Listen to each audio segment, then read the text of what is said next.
বলাই। মানুষের জীবনটা পৃথিবীর নানা জীবের ইতিহাসের নানা পরিচ্ছেদের উপসংহারে এমন একটা কথা আছে।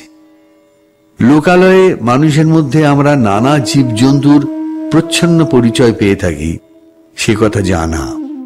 বস্তুত আমরা মানুষ বলি সেই পদার্থকে যেটা আমাদের ভিতরকার সব জীবজন্তুকে মিলিয়ে এক করে নিয়েছে। আমাদের বাঘ গরুকে এক খোঁয়ারে দিয়েছে পুরে, অহিনকুলকে এক খাঁচায় ধরে রেখেছে। যেমন রাগিনী বলি তাকে, যা আপনার ভিতরকার সমুদয় সারেগামাগুলোকে সঙ্গীত করে তোলে। তারপর থেকে তাদের আর গোলমাল করবার সাধ্য থাকে না। কিন্তু সঙ্গীতের ভিতরে এক একটি সুর অন্য সকল সুরকে ছাড়িয়ে বিশেষ হয়ে ওঠে। কোনোটাতে মধ্যম, কোনোটাতে কোমল গান্ধার, কোনোটাতে পঞ্চম। আমার ভাইপো বলাই তার প্রকৃতিতে কেমন করে গাছপালার মূল সুরগুলি হয়েছে প্রবল। ছেলেবেলা থেকেই চুপচাপ চেয়ে চেয়ে দেখাই তার অভ্যাস, নড়ে চড়ে বেড়ানো নয়। পূব দিকের আকাশে কালো মেঘ স্তরে স্তরে স্তম্ভিত হয়ে দাঁড়ায়। ওর সমস্ত মনটাতে ভিজে হাওয়া যেন শ্রাবণ অরণ্যের গন্ধ নিয়ে ঘনিয়ে ওঠে। ঝমঝম করে বৃষ্টি পড়ে, ওর সমস্ত গা যেন শুনতে পায় সেই বৃষ্টির শব্দ। ছাদের উপর বিকেল বেলাকার রোদ্দুর পড়ে আসে, গা খুলে বেড়ায়, সমস্ত আকাশ থেকে যেন কি একটা সংগ্রহ করে নেয়। মাঘের শেষে আমের বোল ধরে, তার একটা নিবিড় আনন্দ জেগে ওঠে ওর রক্তের মধ্যে, একটা কিসের অব্যক্ত স্মৃতিতে। ফাল্গুনে পুষ্পিত শালবনের মতোই ওর অন্তর প্রকৃতিটা চারদিকে বিস্তৃত হয়ে ওঠে, ভরে ওঠে, তাতে একটা ঘন রং লাগে। তখন ওর একলা বসে বসে আপন মনে কথা কইতে ইচ্ছে করে। যা কিছু গল্প শুনেছে সব নিয়ে জোড়াতাড়া দিয়ে। অতি পুরনো বটের কোটরে বাসা বেঁধে আছে যে একজোড়া অতি পুরনো পাখি, ব্যঙ্গমা ব্যঙ্গমী, তাদের গল্প। ওই ড্যাবা ড্যাবা চোখ মেলে সর্বদা তাকিয়ে থাকা ছেলেটা বেশি কথা কইতে পারে না, তাই ওকে মনে মনে অনেক বেশি ভাবতে হয়। ওকে একবার পাহাড়ে নিয়ে গিয়েছিলাম। আমাদের বাড়ির সামনে ঘন সবুজ ঘাস পাহাড়ের ঢাল বেয়ে নিচে পর্যন্ত নেমে গিয়েছে। সেইটে দেখে ওর মন ভারী খুশি হয়ে ওঠে। ঘাসের আস্তরণটা একটা স্থির পদার্থ তা ওর মনে হয় না। ওর বোধ হয় যেন ওই ঘাসের পুঞ্জ একটা গড়িয়ে চলা খেলা, কেবলই গড়াচ্ছে। প্রায় তারই সেই ঢালু বেয়ে ও নিজেও গড়াতো। সমস্ত দেহ দিয়ে ঘাস হয়ে উঠত। গড়াতে গড়াতে ঘাসের আগায় ওর ঘাড়ের কাছে সুড়সুড়ি লাগতো, আরো খিলখিল করে হেসে উঠত। রাত্রে বৃষ্টির পর প্রথম সকালে সামনের পাহাড়ের শিখর দিয়ে কাঁচা সোনা রঙের রোদ্দুর দেবদারু বনের উপর এসে পড়ে। ও কাউকে না বলে আস্তে আস্তে গিয়ে সেই দেবদারু বনের নিস্তব্ধ ছায়াতলে একলা অবাক হয়ে দাঁড়িয়ে থাকে। গা ছমছম করে। এইসব প্রকাণ্ড গাছের ভিতরকার মানুষকে ও যেন দেখতে পায়। তারা কথা কয় না, কিন্তু সমস্তই যেন জানে। তারা সব যেন অনেক কালের দাদামশায়, এক যে ছিল রাজাদের আমলে। ওর ভাবে ভোলা চোখটা কেবল যে উপরের দিকেই তা নয়। অনেক সময় দেখেছি ও আমার বাগানে বেড়াচ্ছে মাটির দিকে কি খুঁজে খুঁজে। নতুন অঙ্কুরগুলো তাদের কোঁকড়ানো মাথাটুকু নিয়ে আলোতে ফুটে উঠছে, এই দেখতে তার ঔৎসুক্যের সীমা নেই। প্রতিদিন ঝুঁকে পড়ে পড়ে তাদেরকে যেন জিজ্ঞাসা করে, তারপরে তারপরে তারপরে তারাও চির অসমাপ্ত গল্প। সদ্য গজিয়ে ওঠা কচি কচি পাতা, তাদের সঙ্গে ওর কি যে একটা বয়স্য ভাব, তা ও কেমন করে প্রকাশ করবে? তারা ওকে কি একটা প্রশ্ন জিজ্ঞাসা করবার জন্য আঁকুপাকু করে। হয়তো বলে, তোমার নাম কি? হয়তো বলে, তোমার মা কোথায় গেল? বলাই মনে মনে উত্তর করে, আমার মা তো নেই। কেউ গাছের ফুল তোলে, এইটা ওর বড় বাজে। আর কারো কাছে ওর এই সংকোচের কোনো মানে নেই। এটাও সে বুঝেছে। এই জন্যে ব্যথাটা লুকোতে চেষ্টা করে।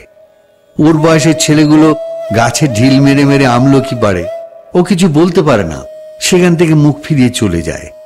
ওর সঙ্গীরা ওকে খ্যাপাবার জন্য বাগানের ভেতর দিয়ে চলতে চলতে ছড়ি দিয়ে দুপাশের গাছগুলোকে মারতে মারতে চলে। ফস করে বকুল গাছের একটা ডাল ভেঙে নেয়। ওর কাঁদতে লজ্জা করে, পাছে সেটাকে কেউ পাগলামি মনে করে। ওর সবচেয়ে বিপদের দিন যেদিন ঘাসিয়ারা ঘাস কাটতে আসে, কেননা ঘাসের ভিতরে ভিতরে ও প্রত্যহ দেখে দেখে বেরিয়েছে এতটুকুটুকু লতা, বেগনি হলদে নামহারা ফুল, অতি ছোট ছোট, মাঝে মাঝে কুন্টিকারি গাছ, তার নীল নীল ফুলের বুকের মাঝখানটিতে ছোট্ট একটুখানি সোনার ফোঁটা। বেড়ার কাছে কাছে কোথাও বা কালমেঘের লতা, কোথাও বা অনন্তমূল, পাখিতে খাওয়া নিম ফলের বিচি পড়ে ছোট ছোট চারা বেরিয়েছে। কি সুন্দর তার পাতা, সমস্তই নিষ্ঠুর নিড়ুনি দিয়ে নিড়িয়ে ফেলা হয়। তারা বাগানের শৌখিন গাছ নয়, তাদের নালিশ শুনবার কেউ নেই। এক একদিন ওর কাকির কোলে এসে বসে তার গলা জড়িয়ে বলে, ওই ঘাসিয়ারাকে বলো না আমার ওই গাছগুলো যেন না কাটে। কাকি বলে, বলাই কি যে পাগলের মতো বকিস, ও যে সব জঙ্গল, সাপ না করলে চলবে কেন? বলাই অনেকদিন থেকে বুঝতে পেরেছিল কতগুলো ব্যথা আছে যা সম্পূর্ণ ওর একলারই। ওর চারিদিকের লোকের মধ্যে তার কোনো সাড়া নেই। এই ছেলের আসল বয়স সেই কোটি বৎসর আগেকার দিনে, যেদিন সমুদ্রের গর্ভ থেকে নতুন জাগা পঙ্কস্তরের মধ্যে পৃথিবীর ভাবী অরণ্য আপনার জন্মের প্রথম ক্রন্দন উঠিয়েছে। সেদিন পশু নেই, পাখি নেই, জীবনের কলরব নেই, চারদিকে পাথর আর পাঁক আর জল। কালের পথে সমস্ত জীবের অগ্রগামী গাছ সূর্যের দিকে জোড় হাত তুলে বলেছে, আমি থাকব, আমি বাঁচব, আমি চিরপথিক। মৃত্যুর পর মৃত্যুর মধ্যে দিয়ে অন্তহীন প্রাণের বিকাশ তীর্থে যাত্রা করব, রৌদ্রে বাদলে দিন রাত্রে। গাছের সেই রব আজ উঠছে বনে বনে, পর্বতে প্রান্তরে, তাদেরই শাখায় পত্রে ধরণীর প্রাণ বলে বলে উঠছে, আমি থাকব, আমি থাকব।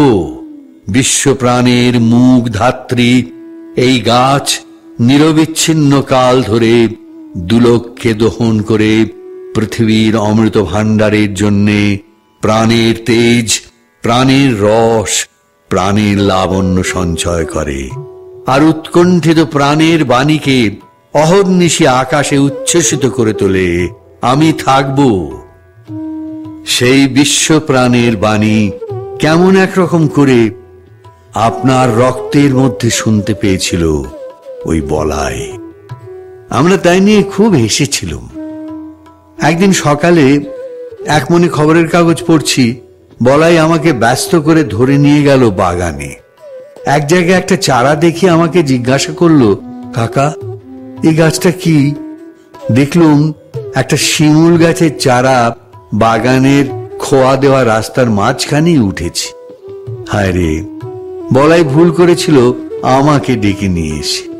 এতটুকু যখন এর অঙ্কুর বেরিয়েছিল শিশুর প্রথম প্রলাপটুকুর মতো, তখনই এটা বলাইয়ের চোখে পড়েছে। তারপর থেকে বলাই প্রতিদিন নিজের হাতে একটু একটু জল দিয়েছে, সকালে বিকেলে ক্রমাগত ব্যগ্র হয়ে দেখেছে কতটুকু বাড়ল। শিমুল গাছ বাড়েও দ্রুত, কিন্তু বলাইয়ের আগ্রহের সঙ্গে পাল্লা দিতে পারে না। যখন হাত দুয়ে কুঁচো হয়েছে তখন ওর পত্র সমৃদ্ধি দেখে ভাবলে এ একটা আশ্চর্য গাছ।